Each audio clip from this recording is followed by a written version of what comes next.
The language of environmental responsibility, eco-friendly, green certified, carbon neutral, has become familiar, even comforting. But that comfort is dangerously misleading. As wildfires rage with increasing frequency, coral reefs bleach into silence, and once reliable climate patterns collapse into chaos, it becomes brutally clear these words are no longer enough. We're past the point of marginal improvements. We're living in the age of compounding loss. And with every passing year, sustainability, understood as merely minimizing damage, feels more like a euphemism for delay. Sustainability asks us to sustain a system that is already failing. Carbon neutrality, while once a milestone, is now the floor, not the ceiling. At best, it balances out current emissions. At worst, it allows extractive systems to carry on under the guise of offsetting. What it does not do is repair the damage already done. Damage that deepens every time a wetland is paved, a forest is cleared, or a community is displaced in the name of progress. What is required now is not a gentler footprint, but a radical transformation of purpose.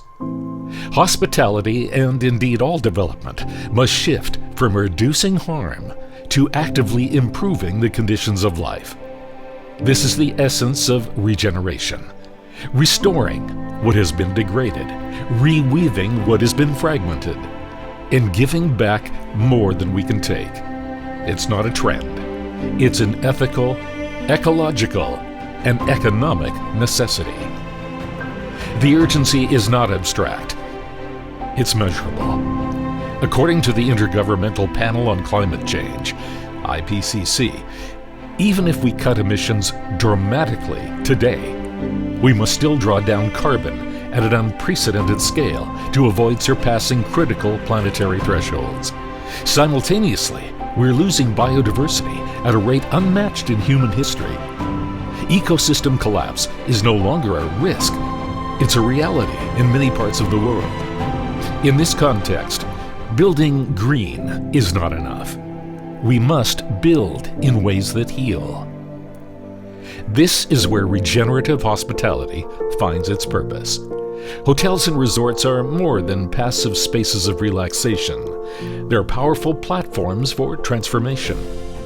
When designed regeneratively, they become living laboratories for climate solutions, restoring forests, rewilding coasts, generating clean energy, rebuilding local food systems, and embedding indigenous knowledge into the core of their operations. The time for marginal gains is over. The window to simply do less harm has closed. What we need now are projects that lead the way into restoration, resilience, and renewal. Projects that treat land and community not as backdrops to profit, but as partners in a shared future.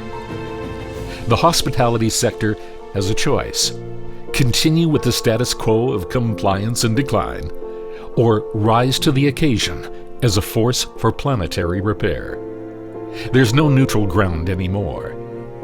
There is only the work of regeneration, the urgent call to begin.